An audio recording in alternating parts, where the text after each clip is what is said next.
Amém, glória a Deus. Não é mais cabível da oportunidade. O pastor José Marques está com oportunidade para transmitir a palavra de Deus. A paz do Senhor para a igreja. Graças a damos ao nosso Deus pela oportunidade que o Senhor tem nos dado de estarmos juntos novamente para adorarmos ao nosso Deus em espírito e em verdade. A igreja está bonita, né? E eu esqueci do óculos. Sem óculos não dá. Os irmãos abram a Bíblia no capítulo 21 de Mateus, versículo 12 e versículo 13. Evangelho escrito por Mateus, capítulo 21, versículo 12 e versículo 13. A purificação do templo. Tendo entrado no templo, expulsou todos que ali vendiam e compravam. Também derribou as mesas dos cambistas e as cadeiras dos que vendiam pombas. E lhe disse: está escrito, a minha casa será chamada casa de oração, mas vós, porém, a transformaste em covil de salteadores. Amém. O sagrado texto, ele nos conta que Jesus ele ia para Jerusalém. E ali ele ia em cumprimento de uma profecia falada por Zacarias, capítulo 9 de Zacarias, e deve ser o versículo 9, onde o profeta tinha profetizado que o rei da nação de Israel entraria na santa cidade Jerusalém, montado em um animal de carga.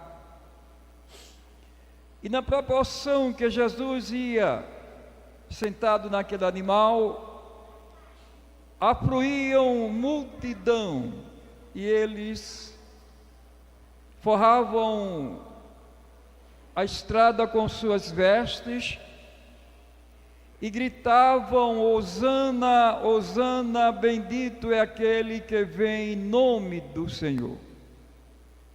Jerusalém estava repleta de pessoas.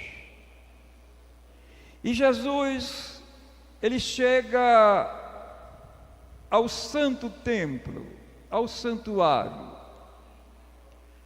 Nós sabemos que o santuário ele tinha 3 divisões. E o Santo do Santo, que ainda não tinha sido inaugurado o caminho direto aos céus, ele era dividido por uma grande cortina, e o sacerdote entrava ali uma vez por ano para sacrificar por ele próprio e pela nação de Israel. Conta-se que lá na orla das vestes do sumo sacerdote, era colocado sinozinho, para que o movimento que ele fazia, quem estava no auditório do santuário sabia que ele estava vivo. Quando Jesus ele dá o grito lá no Calvário, quando ele disse: está feito, está realizado, na tua mão confio a minha vida, aquele véu, aquela cortina rasgou-se de alto a baixo, e o apóstolo São Paulo, ele diz que dando acesso direto aos céus. Hoje não precisamos ir aos santos, não precisamos ir a Maria, não precisamos ir a ninguém, nós temos livre acesso aos céus. Vamos direto aos céus. Falamos com o Pai diretamente. O próprio Cristo, ele disse: vós sois meus amigos. Eu não chamo de escravo, porque o escravo não sabe o que faz o seu senhor, mas eu vos chamo de amigo. E abriu as portas, e nós temos o acesso direto ao Pai. A segunda divisão, podemos chamar de organização, seria o auditório, onde as pessoas iam adorar a Deus, prestar culto, até porque os irmãos têm o tema, lá no livro de Isaías, dizendo que a casa de Deus é casa de oração. Isto também vai me lembrar quando o terceiro rei de Israel, Salomão, ele faz uma inauguração do santuário, e ele fica no pavimento mais alto do que as pessoas, e ele se ajoelha, levanta a sua mão e ora a Deus. E Deus, ele diz: os meus olhos estão fixos à oração deste lugar. É na casa de oração que nós falamos com Deus, é na casa de oração que nós ouvimos a voz de Deus, e ouvimos de várias maneiras. O Sagrado Escritor, no primeiro capítulo do livro de Hebreus, ele diz que Deus fala de várias maneiras. Deus fala através de uma pregação, de uma leitura, de um hino. E Ele fala usando alguém quando Ele quer. Então, a terceira divisão seria o pátio, onde ficavam as pessoas deficientes física. Não poderia entrar no santuário, ficavam adorando a Deus naquele pátio. E também os estrangeiros, os gentios, o mundo gentil, sem CL, estrangeiro, ficavam também naquele lugar. Os irmãos se lembram que Paulo foi acusado de ter entrado com Timóteo, e disse: levasse esse homem, colocou o estrangeiro no santuário, no templo. Aconteceu. Mas Timóteo, ele era misto, né? Ele era filho de mulher judia com pai grego. Mesmo assim, Timóteo não entrou no santuário. Paulo não levou ele ficou no pátio. E quando Jesus, ele observa e vê que aquele pátio está cheio de camelô que são aqueles que negociam clandestinamente, itinerantemente, de muitas formas. E ele viu que todo aquele pátio que era dedicado ao mundo gentil e às pessoas que tinham deficiência física, não tinham lugar mais de adorar. O que ele faz, nós sabemos, né? Eu ouvi a pregação do irmão ontem, quando pregou.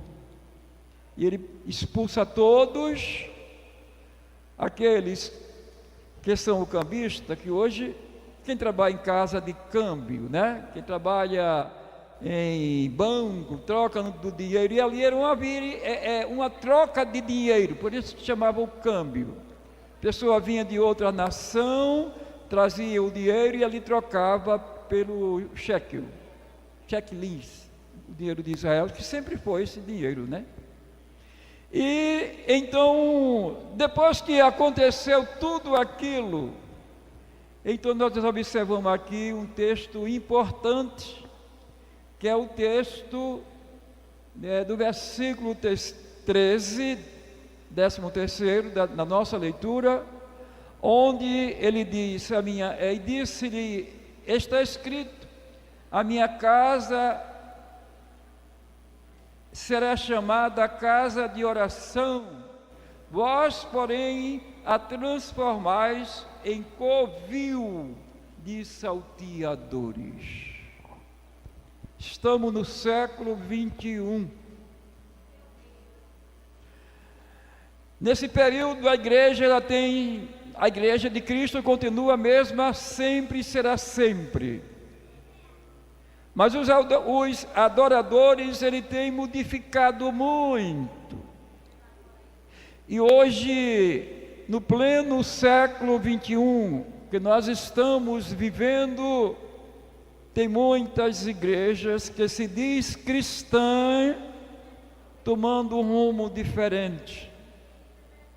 O púlpito da igreja, ele passa a ser comércio, é o comércio da fé. É o comércio da fé. As pessoas vendem curas divinas. Minha mãe, ela comprava, não vou citar a igreja, por questão de ética, mas ela comprava um papelzinho, que ali ela pagava mensalmente as bênçãos que queria receber. Quem já viu uma coisa dessa? Mas o apóstolo Paulo escreveu dizendo que alguém comercializava a palavra de Deus. O apóstolo Pedro, ele gostava de ser chamado pastor, presbítero. Então, ele disse que nos últimos dias, muitos farão de vós comércio. E é o comércio da fé que hoje nós observamos. A casa de Deus deixou de ser casa de oração. Aqui não é uma praça de encontro pessoal, de namoricos, de encontro de amigos para bater papo, de hipótese nenhuma, de hipótese alguma. Este lugar é um lugar santo, é um lugar santificado, é um lugar que Deus escolheu para ouvir a nossa súplica. Deus não escuta súplica em outro canto, sim, ele escuta sim. Mas esta é uma palavra do desengrejado. Eu não sabia que tem um monte de pessoas, aqui no Brasil, fora do Brasil também tem pessoas desengrejadas.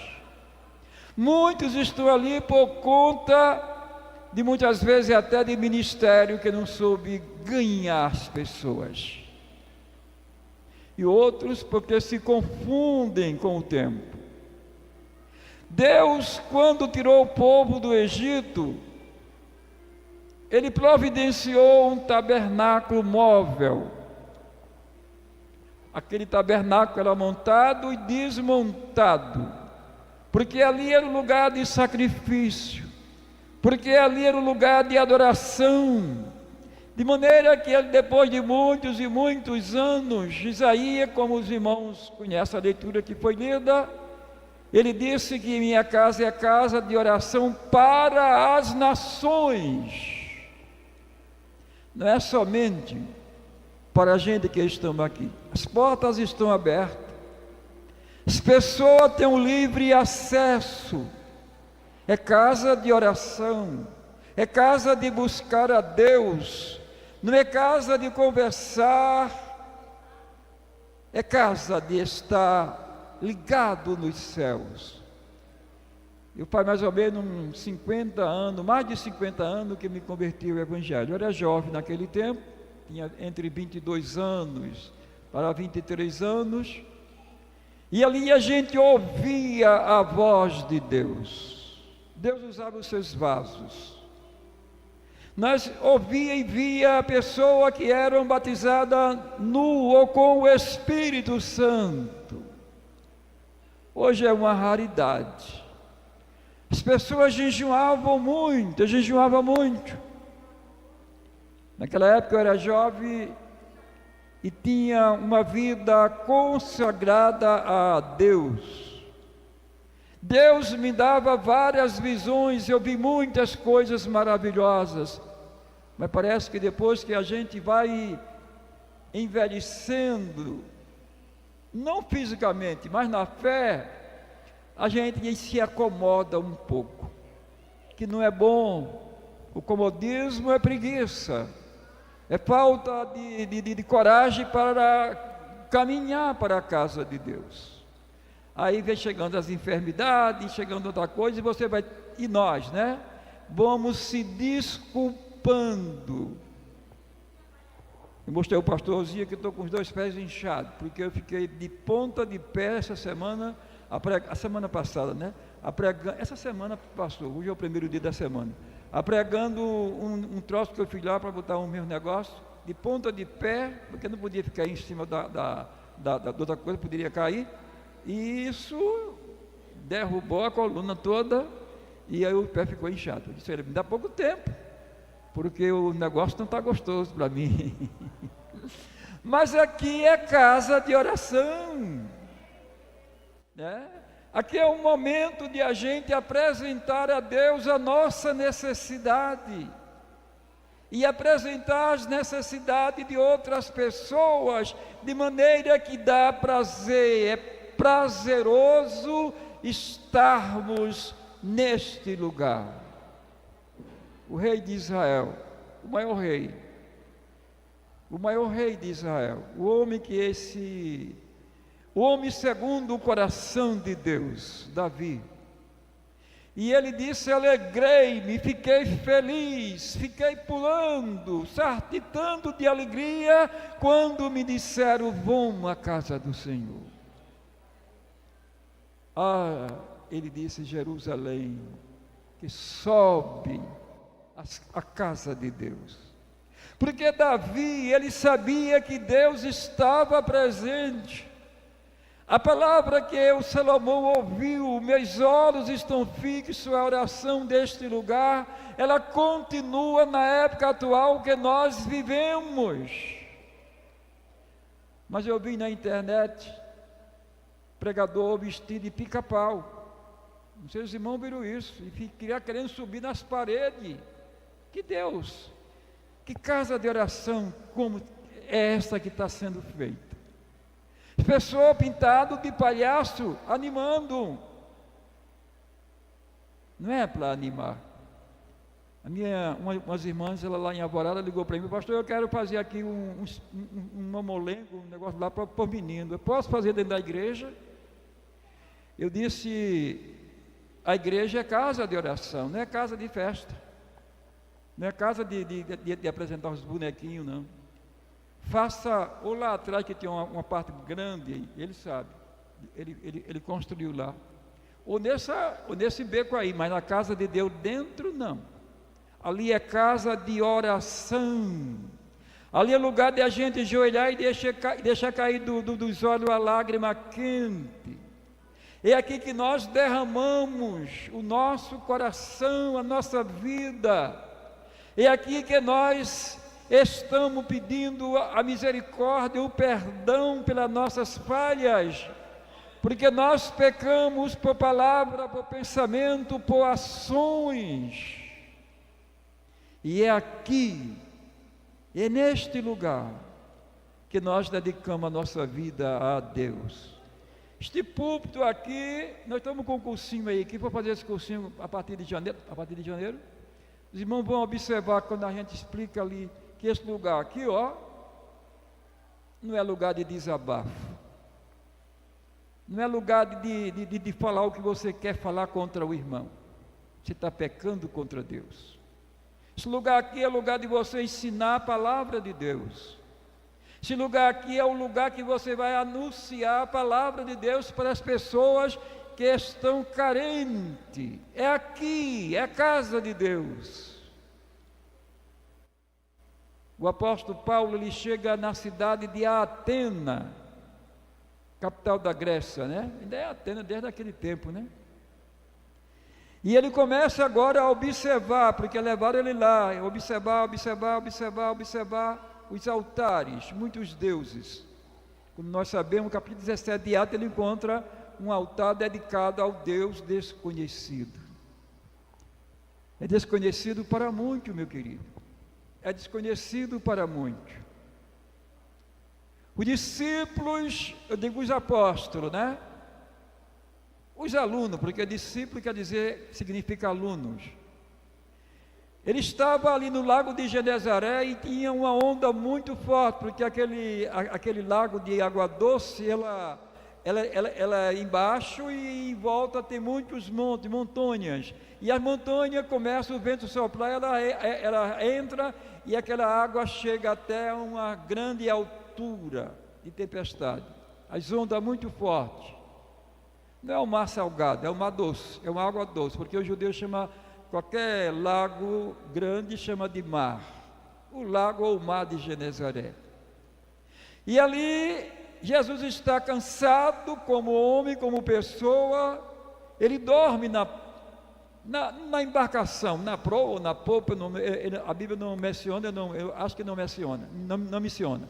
Então o discípulo vai lá e diz: mas mestre, tu está dormindo numa boa aí, e a gente aqui remando, sufocando, a ponto de morrer. Nós vamos sucumbir. E ele olha de homem de pouca fé e faz sinal com a mão e tudo calma. E os discípulos que viram Jesus curar cego, que viram Jesus ressuscitar morto, que viram Jesus fazer muitos e muitos milagres, e ele de boca aberta: quem é esse? Quem é esse? Não conheceram Jesus. Tem muito assim, que usa o púlpito da igreja de Deus para desabafar, não conhece o Cristo vivo, está ainda distante. Faça um testezinho, baseado no capítulo 1, versículo 7, da primeira carta escrita por João. Ele disse: se estamos na luz como Ele na luz está, temos comunhão um com os outros, e o sangue de Jesus Cristo nos perdoa de todo o pecado. Mas é preciso estar em comunhão. Como está a tua vida diante de Deus e com o teu irmão? Eu já vi pessoa passar por outro e dar aquele muxexão pelas costas. Crente, como está a tua vida com Deus? Será que chega lá? Lá é complicado. Aqui é fácil, aqui tudo é fácil, mas lá é aquele que me sondas e me conhece. Conhece quando me sento, quando me levanto, de longe compreende os meus pensamentos, sem que haja uma palavra nos meus lábios. Oh, glória ao nome de Jesus. É este que está presente na nossa vida. Não apenas o santuário de barro, mas um santuário feito pelas suas próprias mãos, que somos nós. Aquele que teve um encontro pessoal com o Senhor, aquele que teve um novo nascimento espiritual, aquele que caminha por dificuldade e vence. Certa vez um jovem falou para mim: por que eu sou tão perseguido? Eu disse: talvez porque tu seja santo. Quem sabe? A tua vida é tu que sabe. Se você for santo, querido, é santo, então o mal não vai gostar e vai te perseguir. E eu disse para ele: tu já visto alguém atirar pedras na árvore que não tem nada? Não. Pois é. As pessoas atiram pedra, mas você vai caminhando e as pedras vai na frente ou vai atrás? Vai atrás. Se ela vai atrás, ela vai montuando, e quem vem atrás te jogando pedra não vai poder passar. Então não jogue pedra. porque você está criando uma dificuldade para o seu passar, para o seu. É como o sujeito que pegou a cruz, né, e cortou, e na frente tinha que colocar a cruz para poder atravessar, e ele não conseguia porque ele tinha cortado a cruz. Então carregamos a nossa cruz, e sabemos se alguém nos persegue, é porque nós temos algo de bom. Então, querido, a casa de Deus é casa de oração. Lembre-se disso. Lembre-se disso. Casa de Deus, casa de oração. Não é casa de político. Não é reunião para político. Não é falar de político. Política é outra coisa. Não se dá bem com igreja. Os irmãos sabiam que as igrejas, templo assim bonito, foram construídas a partir do final do século III. Antes ninguém construía, os cultos eram feitos na casa dos irmãos. E a igreja ali era uma igreja viva e santa. Depois que Constantino começou a construir os templos, pompas, a igreja esmereceu. A casa do meu pai é casa de oração. Que Deus nos abençoe.